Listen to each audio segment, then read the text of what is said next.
Today we are at Shepparton Cemetery.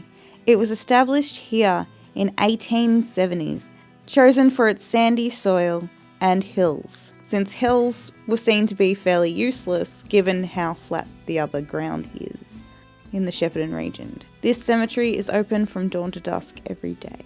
The first recorded burial was Andrew Larson, buried in 1876 after dying at age 3. Sadly, in the years since, the location of his plot has been lost. Today, there are more than 15,000 known burials in the Shepparton Cemetery. Fencing the area was of top priority in the 1870s due to the large population of wild boar in the area. In July of 1875, 3 of the 10 acres were fenced off in the idea that the fenced area would be adequate for the next 3 years. It was only after that a larger fence was put in. This brick pillar was built to remember the hard work of John Studds, who worked for the trust for 37 years. His son took over his position as secretary after his passing. The bronze plaque was placed here in 2008 to honour Albert Callox and his 50 years of service. Albert was instrumental in the beautification of the cemetery, ensuring trees were planted to make the public happy. This is the grave of Sir Murray Boucher. He commanded a troop of light horsemen for the Army Reserves at the town of Numurkah in Victoria from 1909 until the war started, First World War, in 1914. He then enlisted with the 4th Light Horse Regiment and served with them in Gallipoli. He had a successful career in the army until 1919, at which point he returned to his farm near Strathmerton, Victoria.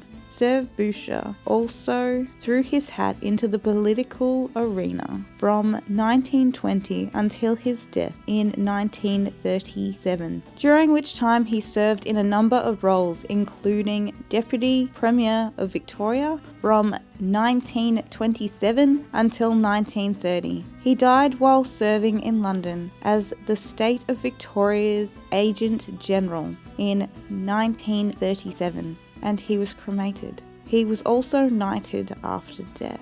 His remains were brought back and placed in with his wife. Sir Murray Boucher still leaves his mark on Shepparton and its people with the Boucher Street in Shepparton and Boucher Street Primary School, both named after him.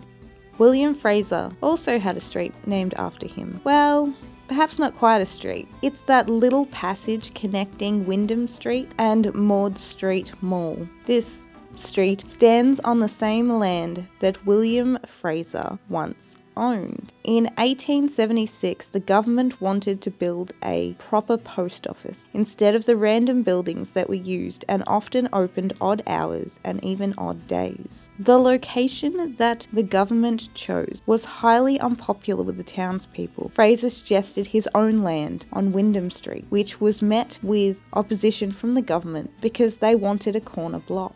To make the government happy, he proposed a small street to make this site a corner block, and Fraser Street was born. He also owned the Shepparton Hotel at one point and constructed the town's first public hall, Foster's Hall, which is now more commonly known as the Shepparton Heritage Centre.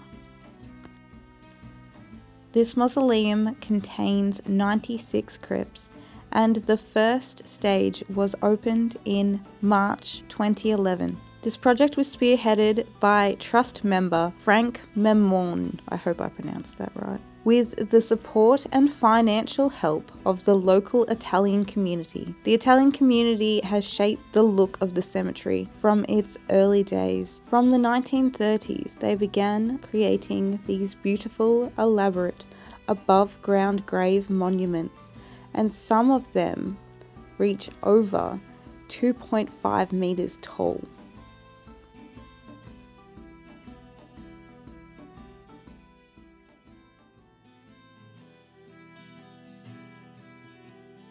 This cute little Chinese grave belongs to Ah Nan. This is all I can tell you about this person. Sadly, there are no other records other than the name. This is Abina Madill, and she was only 16 when she died. It was a warm summer's night in 1966 when she agreed to leave dance with Gary Haywood, age 18, to go for a drive. It is unclear how far they got before things went awry. What is known is that Gary, he was shot in the back of the head with a .22 caliber rifle. Abina's ordeal was sadly not over as quickly. She was taken away to a paddock near East Murchison, where she was raped and bludgeoned to death. It took detectives 3 weeks to find the pair. If there is any solace in this horrible tragedy, it is that the murderer, known as Mr. Stinky, will die behind bars. Thanks to the addition of 10 other murders to his conviction list in 2019, he is now serving a total of 2 life sentences and an additional 30 years. Being that he is in his 70s, it is unlikely he will ever leave prison.